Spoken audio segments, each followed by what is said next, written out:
여러분 안녕하세요. 오늘도 성장반 성경 공부를 시작해 보도록 하겠습니다. 자, 예배의 감격에 빠져라를 공부하고 있습니다. 오늘 공부할 내용은 두 번째 주제 성령 안에서 드리는 예배 제10강입니다. 자, 지난주에 이어서 우리 요한복음 4장 말씀을 좀 읽어보도록 하겠습니다. 아버지께 참되게 예배하는 자들은 영과 진리로 예배할 때가 오나니 곧 이때라. 아버지께서는 자기에게 이렇게 예배하는 자들을 찾으시느니라. 요한복음 4장 23절 말씀입니다. 자, 핵심적인 문제를 보면서 내용을 공부해 볼게요. 예수님은 사마리아 여인과 대화하는 가운데 예배의 본질적인 요소를 두 가지로 지적하셨습니다. 그 두 가지 요소는 무엇입니까? 자, 요한복음 4장 말씀이 예수님과 사마리아 여인의 만남이에요. 유명한 이야기입니다. 이 속에서 예수님은 예배에 대해서 중요한 말씀을 하십니다. 그게 요한복음 4장 23절 말씀이었어요. 자, 한 번 더 생각해 볼게요. 지난주 성장반 공부하면서 예배가 무엇인가 하는 것을 좀 나누었습니다. 자, 보통 사람들이 예배라는 것을 생각할 때에 기독교의 예식이라고 생각할 거예요. 그래서 주님을 기념하는 의식 또는 예수님의 죽으심을 기념하는 그러한 이제 의식이고 또 우리 주님께서 우리에게 베풀어 주신 은혜에 보답하는 문안 인사다 이렇게 생각하는 경우가 많습니다. 그러나 기독교 우리의 예배는 본질적으로 이런 의미는 아니고요. 바로 이 의미입니다. 예배는 하나님과 그분 백성과의 만남이다. 하나님과의 만남, 그것이 예배예요. 우리가 예배를 드릴 때 무엇을 기대하면서 예배를 드리냐면 하나님과의 만남을 기대하면서 드리는 것이 예배입니다. 그럼 여기에서 이제 중요하게 짚어야 될 것이 이거죠. 그럼 어떻게, 무엇을 통해서 하나님을 만날 수 있겠는가? 자, 그것을 예수님이 이렇게 두 가지로 말씀하신 거예요. 영과 진리로 예배할 때가 온다. 이렇게 말씀하신 거죠. 자, 영과 진리라고 이렇게 말씀하는데 이 예배의 감격에 빠져라라는 책이 나올 때만 하더라도 지금 우리가 보고 있는 개역 개정판 성경을 볼 때가 아니고 옛날 성경, 개역 한글판 성경을 볼 때입니다. 그 개역 한글판 성경에서는 요한복음 4장 23절 영과 진리가 신령과 진정으로 라고 되어 있어요. 신령과 진정으로 예배한다. 이게 참 무슨 말인지 이해하기가 쉽지가 않아요. 저희 어릴 때 주일학교 예배 드릴 때 때가 참에 아버지께 신령과 진정으로 예배합니다. 이런 노래를 부르면서 예배를 시작할 때가 있었어요. 그러면 신령과 진정으로 예배한다. 그럼 어떤 마음이 듭니까? 신령하다. 뭔가 좀 신비하고 영험하고 뭐 이런 의미로 받아들여지고 또 진정으로라고 하니까 뭔가 마음을 다해서 정말 정성껏 예배를 드려야 되겠구나. 이런 생각을 하면서 은혜를 받습니다. 그런데 이제 정확하게 좀 이 말씀, 예수님이 하신 말씀을 보면 이 신령과 진정이라고 하는 말이 도대체 무슨 말을 이렇게 번역을 한 거냐 이걸 보면 원어 성경을 보면 되겠죠. 헬라어 성경을 보니까 엔 푸뉴마티 카이 알레테이아라고 하는 말인데 자, 이 영어로는 이렇게 되는 거예요. In the spirit and in truth예요. 자, 그렇다고 한다면 자, 이 푸뉴마티, 이게 푸뉴마라고 하는 말인데 이게 성령, 그러니까 푸뉴마는 영이란 뜻인데 이제 보통 하기야 앞에 이제 하기야라고 하는 거룩한이라는 뜻이 붙어서 하기야 푸뉴마 하면 이제 거룩한 영, 성령인데 푸뉴마 보통 성령을 뜻하고요. 알레테이아는 이게 뭐냐면 진리라고 하는 뜻입니다. 그래서 스피릿 트루스예요. 그러니까 신령과 진정으로 할 때 이 신령은 뭔가 이렇게 신비롭고 뭐 그런 이렇게 영적이고 이제 그런 의미로 받아들여지는데 정확하게 표현하면 이 신령은 성령이에요. 성령. 그 다음에 진정은 정성을 다한다는 의미가 아니라 바로 진리라고 하는 말이죠. 그리고 여기 이제 전치사가 쓰여 있는데요. n이라고 하는 전치사가 쓰여 있는데 영어를 보시면 in이죠. 그래서 정확하게 보면 바로 이런 의미가 되는 겁니다. 성령 안에서, 진리 안에서. 그러니까 그러니까 영과 진리로 예배한다고 할 때 성령 안에서 예배한다, 진리 안에서 예배한다. 그러니까 예배에 있어서 이 두 가지 중요한 축이라는 거죠. 성령 안에서, 진리 안에서. 그러니까 우리가 하나님을 만나는 예배를 드리기 위해서는 어떻게 해야 된다고요? 우리는 성령 안에서 예배를 드려야 하고 진리 안에서 예배를 드려야 하는 것입니다.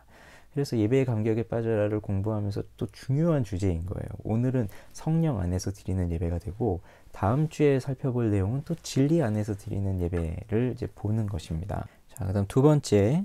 자, 오늘 주제가 이제 성령 안에서 드리는 예배이니까요. 그 부분 더 집중적으로 좀 보도록 할게요.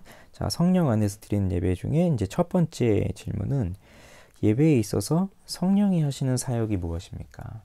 자, 성령께서 하시는 사역은 자, 바로 이런 겁니다. 하나님과 우리 사람은 무한한 질적인 차이가 있죠. 그래서 하나님과 우리가 이제 만나기 위해서는 그냥 이렇게 할 수가 없어요. 그래서 하나님께서 성령, 비둘기를 표현해 놨지만 이제 예수님 세례 받으실 때 비둘기와 같은 모양으로 성령이 임하신 것 때문에 좀 비둘기를 표현했지만, 그러니까 성령이 또 비둘기로 오신다, 그런 의미로 이해하시면 안 됩니다.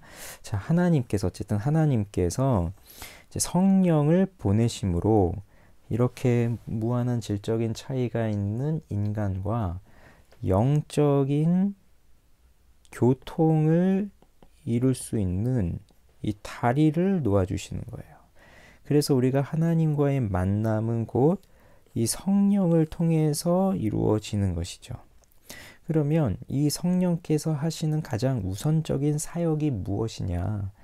우리는 이제 성령 하면은 보통 뭐 병 고쳐주시고 방언하고 뭐 이런 게 이제 먼저 떠오를 수도 있어요. 그러나 성령의 가장 중요한 사역, 그리고 가장 우선적인 사역은 바로 이겁니다. 깨닫게 하시는 거예요. 그래서 하나님에 대하여 깨닫게 하시고 그 하나님의 인격을 경험하게 하시는 것이 바로 성령의 우선적인 사역입니다. 그러면 성령께서 깨닫게 하시는데 무엇을 깨닫게 하시느냐? 바로 하나님의 말씀과 또 우리의 죄, 그리고 그 죄의 비참함이 무엇인지를 깨닫게 하시는 거예요. 그러니까 하나님의 말씀을 우리가 읽지만 또 설교를 들으면서 하나님의 말씀을 배우지만 성령께서 우리를 깨닫게 하시지 않으시면 그 말씀을 이해할 수가 없고 그 말씀에서 하나님께서 계시하여 주시는 그 내용을 깨달을 수가 없어요. 그리고 우리가 죄인이라고 하는 사실도 내 머릿속으로 아무리 내가 죄인이구나, 내가 무슨 죄를 저질렀구나 이런 생각을 해도 그냥 일반적인 걸 생각할 수밖에 없지, 내가 본질적으로 하나님을 멀리 떠난 죄인이다라고 하는 것을 깨닫게 되는 것도 성령께서 깨닫게 하셔야만 가능한 겁니다. 우리의 죄가 무엇으로 드러납니까? 하나님의 율법, 하나님의 말씀을 통해서 우리의 죄가 드러나기 때문에 결국 하나님의 말씀을 깨달아야 내 죄가 이것이구나, 내가 이런 죄인이구나 라는 것도 깨닫게 되는 것이죠. 그래서 예배에 있어서 성령의 우선적인 사역은 깨닫게 하시는 거예요. 자, 그리고 두 번째, 구약시대의 제사는 그 동기와 목적에 있어서 당시 이방인들의 제사와는 어떻게 달랐습니까? 또 오늘날 예배가 직면한 가장 큰 문제는 무엇입니까? 이 부분 또 보겠습니다. 자, 제사는 이제 구약시대의 제사를 생각하기에 앞서 우선은 좀 그 당시에 이방인들이 드리던 제사를 좀 생각해 볼게요. 그러면 이방인들이 그들이 섬기는 이제 각각의 신들이 있습니다. 근데 이들이 생각하는 신들, 그 당시에 이제 이들이 섬기던 신들은 다 제각각이에요. 그리고 또 변덕이 심해요. 그래서 항상 이 신들의 마음을 잘 달래줘야 하는 것이 그 당시 사람들이 가지고 있었던 신에 대한 의식이에요. 그러니까 이제 자기들이 생활하는 데 있어서 필요한 것을 채워주기 위해 신을 찾는데, 뭐 예를 들면 농사가 잘 돼서 이제 추수가 열매를 많이 맺기 위해서는 이 농사의 신에게 이제 잘 보여야 되는 것이고, 또 뭐 바다에서 항해하는 사람들은 또 안전하게 풍랑 없이 항해를 잘 하고 와야 되니까 또 바다의 신에게 또 잘 보여야 되고, 그리고 이제 출산, 아기를 많이 낳고 다산을 해야 되니까 또 이렇게 또 자녀를 낳고 하는 그런 다산의 신에게 또 잘 보여야 하고, 이제 그런 관점에서 제사를 드리니 이제 제물을 드리는데, 그러한 제물의 성격은 이제 잘 보여야 하니까 이제 뇌물의 성격이 되는 거예요. 내가 이것을 드리니까 나에게 좀 좋은 것을 주십시오. 이런 것이 그 당시 이방인들이 드리는 제사, 이방인들이 드리는 제물의 성격이었어요. 그러나 구약의 제사는 전혀 다릅니다. 우리 지난번에 이제 죄와구원 공부하면서 제사와 속죄에 대한 의미도 공부했었는데, 이 구약에서의 제사는 하나님께 뭔가 잘 보여서 하나님께 뇌물 같은 이 선물을 드려서 하나님으로부터 무엇을 받아내야 되겠다라고 하는 것이 제사의 본 목적이 아니고, 이 제사라고 하는 것은 그리스도의 속죄를 바라본 예배의 일시적인 한 형태가 되는 것이에요. 그러니까 이 구약의 제사가 지금 우리가 드리고 있는 신약의 예배와 완전하게 일치할 수는 없지만, 그것은 곧 지금 우리가 드리는 이 예배를 보여주는 원형이 되는 것이죠. 그래서 이 제사를 드리기 위해 나아오는 이 사람, 헌제자라고 해요. 제사를 드리는 이 사람이 이 제물을 가지고 올 때에, 이 제물을 통해서 하나님께 이 제물을 드릴 때에는 여기 이제 자기의 죄를 씻고 자기의 죄를 용서함을 받고, 그렇게 하나님께서 나를 용서해 주신다는 개념을 통해서 이것을 통해서 하나님을 이제 만나게 되는 거죠. 그것이 이제 제사의 중요한 목적이 되는 것입니다. 그런데 하나님이 어떤 사람들의 제물을 받으시겠어요? 어떤 사람의 제사를 받으시겠어요? 그냥 마음대로 막 살고 하는, 죄 짓고 그냥 하나님도 사랑하지 않고 하나님을 만날 생각도 없는 사람들의 제사를 받으시겠습니까? 아니면 정말 하나님을 사랑하는 사람들이 자신의 죄를 회개하며 나와서 하나님을 정말로 만나고 싶어하는 사람들의 제사를 받으시겠습니까? 당연히 후자겠죠. 그래서 이 제사를 드리는 사람의 삶과 이 제사를 드리는 행위와 제사를 드리는 목적과 그가 드리는 제물이 다 일치가 되어야 하는 것이에요. 그러니까 이방인들의 제사는 그럴 필요가 없습니다. 그냥 좋은 제물을 잘 바치기만 하면 이 신은 그걸 보고서 좋은 걸 줘요. 그러나 하나님은 그런 분이 아니에요. 이 사람이 삶과 이 사람의 이 예배의 행위와 이 모든 것이 다 일치해야만 하는 것이죠. 그래서 하나님에 대한 정확한 이해가 있어야, 아, 하나님은 이러한 분이시구나, 하나님은 이것을 기뻐하시는구나, 이것을 알아야 분명한 제사를 드릴 수가 있는 것이에요. 그래서 이렇게 제사를 통해서, 자, 이 제사를 드리러 나온 이 헌제자가 결국 무엇을 깨닫겠습니까? 자신이 기른, 자신이 소중하게 여기는 자신의 그 양을 데리고 와서 이 양을 잡아요. 근데 그 양에게 머리에 손을 얹고 기도하고 그렇게 해서 내 죄가 이 양에게로 옮겨진다, 전가되어지고, 그렇게 나의 죄가 전가되어지고, 그래서 이 양을 죽이는데 그 양이 죽는 이유는 내가 지은 죄 때문에 양이 죽는 거죠. 그렇게 해서 그 양을 죽이고 그 양의 피를 뿌리고 그 양의 가죽을 벗기고 그 양의 각을 뜨고 그 양을 불태우면서 하나님께 드리는 이 제사의 현장 속에서 그가 깨닫는 것은 다름이 아니라, 내 죄가 이렇게 크구나, 내가 이렇게 죽어야 할 정도로의 죄인이구나, 그런데 하나님이 나를 사랑하시는구나, 이런 것을 깨닫는 겁니다. 그러니까 죄가 얼마나 심각한지를 깨닫는 거예요. 그래서 제사를 통해서 자신의 죄를 깨닫고 그 죄를 용서하시는 하나님의 놀라운 은혜와 사랑을 깨닫는 것이에요. 그러면 오늘날 예배도 마찬가지겠죠. 성령께서 우리의 죄와 하나님의 말씀과 우리의 죄와 그 죄의 비참함을 깨닫게 하신다고 했는데, 오늘날 예배의 문제는 뭐냐면 바로 이 죄를 깨닫지 못하는 것이 문제인 거예요. 마치 이방인들이 이방신에게 제사를 드리는 것과 같이, 그렇게 내가 하나님의 영광을 위한 것보다 내가 더 우선이 되어서 나의 만족을 위해서 예배를 드리고 하다 보니 그 예배의 현장 속에서 죄를 깨닫지 못하는 것이고, 그 죄를 깨닫지 못한다는 것은 곧 성령 안에서 예배를 드리지 못하고 있다는 아주 중요한 증거가 되는 것입니다. 왜요? 성령께서는 말씀을 깨닫게 하시고 그 말씀을 깨달으면 곧 자신의 죄를 발견하게 되고 그러면서 자신의 죄를 회개하면서 하나님 앞에 나아가는 것이니 이것이 되지 않는다는 것은 곧 성령 안에서 예배를 드리고 있지 않다는 것이 되는 거죠. 자, 그럼 이제 성령 안에서 드리는 예배의 자유란 무엇입니까? 자, 우선 오늘 그 말씀에 보면 이제 하나님은 영이시라고 했어요. 그러면 이 하나님은 영이시니라고 하는 것을 통해서 우리는 두 가지를 또 살펴볼 수 있는데, 우선 첫 번째는 성령에 관한 이해를 볼 수 있고, 그 다음 두 번째는 영 안에서, 즉 성령 안에서 드리는 예배의 자유를 볼 수 있습니다. 자, 이 성령은 이제 반복되는 거예요. 결국 진리를 경험하게 하시고 그러면서 거룩한 정서를 경험하게 하십니다. 자, 성령께서 깨닫게 하신다고 했어요. 그러면서 자기의 죄를 발견한다고 했어요. 그러면서 자기의 죄를 용서하신 하나님을 만나는 거예요. 그러면 자, 이렇게 하나님을 만나는 것을 통해서 동반되는 것이 뭐냐면 거룩한 정서예요. 그래서 이 부분을 좀 읽어보면 좋을 것 같아요. 자, 읽어볼게요.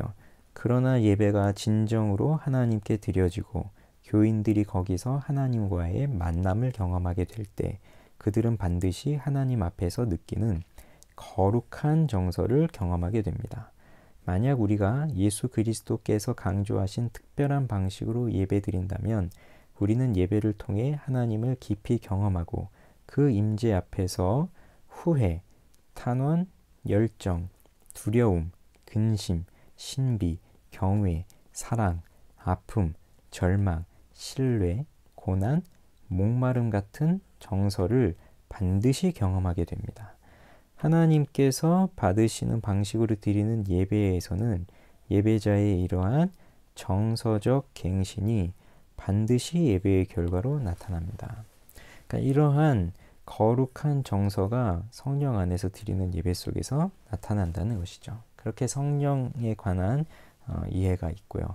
그 다음에 영 안에서 드리는 예배의 자유가 있습니다. 그러니까 예배의 자유라고 할 때 또 어떤 사람들은 완전히 형식과 모든 걸 다 파괴하고 그냥 그날대로의 그런 완전한 자유로운 것을 강조하는 사람들도 있어요. 그래서 뭐 설교자도 따로 없고 뭐 복장이나 이런 것도 따로 없고 그날 주어지는 대로 마음에 내키는 대로 하는 경우가 있지만 그건 또 맞지 않아요. 그래서 규모를 지키면서, 그러니까 예배에 있어서의 어느 정도의 규모가 또 있어야 되는 거죠. 그렇게 규모를 지키면서 예배를 드리지만 성령이 그 규모 안에서 진리를 따라 자유롭게 역사하실 수 있도록 자리를 내어드려야 합니다. 그러니까 뭐 예를 들어 이런 겁니다. 그러니까 우리가 예배를 드릴 때 그래도 시작하는 시간과 끝나는 시간이 어느 정도 이렇게 잡혀져 있고요. 그리고 뭐 보통의 교회들은 각각의 이제 순서들이 그 주보를 보면 다 이렇게 정해져 있어서 그 순서 하나하나마다 이제 차례를 따라서 예배를 드리고 있습니다. 그런데 이제 이것도 중요하다는 거예요. 이거를 파괴해서는 안 된다는 거죠. 근데 이렇게 정해져 있는 규모가 있지만 그 안에서 성령께서 역사하실 수 있도록, 왜냐하면 성령이 주체자가 되시니까요, 예배에. 그래서 성령께서 역사하실 수 있도록 그 성령님께 자리를 내어드리는 것이 필요하다는 거예요. 그래서 이런 규모가 있는데 어떨 때는 설교자가 설교를 하다가 정말 하나님의 은혜를 설교자 속에 부어주시고 그리고 그 설교를 듣는 회중들이 마음이 활짝 열려 있습니다. 근데 평소에는 설교를 한 30분 동안 하지만 왠지 이날은 하나님이 너무 많은 은혜를 부어주셔서 30분이 아니라 뭐 40분, 50분, 때로는 1시간까지도 설교를 할 수도 있다는 거죠.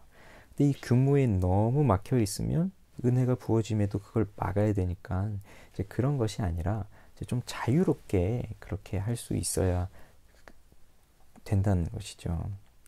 그 다음 이제 마지막이에요. 예배 시간에 성령께서는 설교자와 교인 사이에서 어떤 일을 하십니까? 그래서 자, 성령께서는 하나님과 우리의 사이를 또 연결해 주는 그러한 교통을 하시지만 또 여기 설교자와 또 회중들 사이도 연결해 주는 그 연결을 또 하세요. 그래서 하나님 성령께서 이 설교자에게 말씀의 은혜를 주세요. 그래서 이 설교자는 그렇게 성령께서 부어주시는 말씀의 은혜의 불을 가지고 이것을 회중들에게 설교합니다.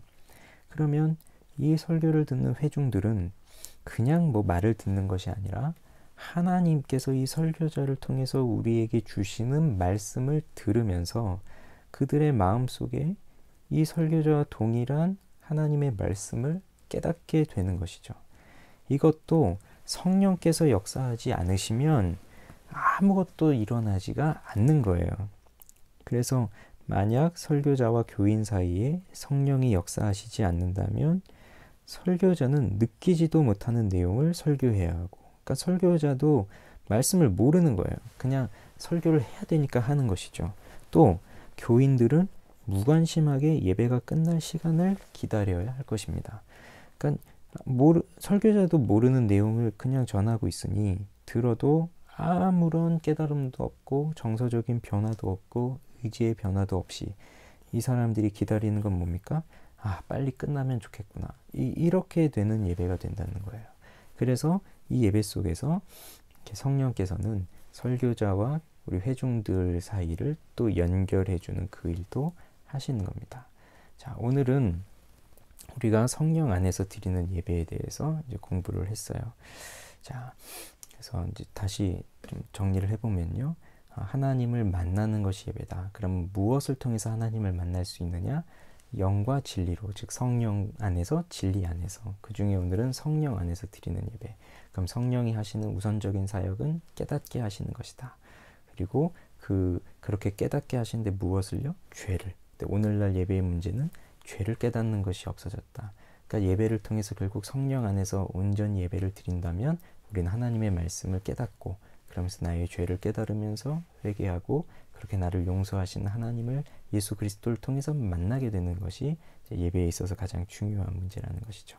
그러면서 이 중요한 연결을 위해, 즉 설교자와 교인들을 또 성령께서 연결하여 주시는 그 은혜가 이 성령 안에서 드리는 예배 속에서 있습니다.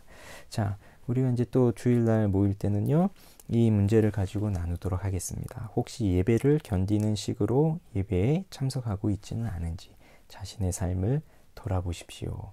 자, 이 문제를 또 우리가 같이 나눠보도록 하겠습니다. 자, 그러면 주일날 또 줌을 통해서 우리 성장반 공부를 또 이어가도록 하겠습니다. 여러분 감사합니다.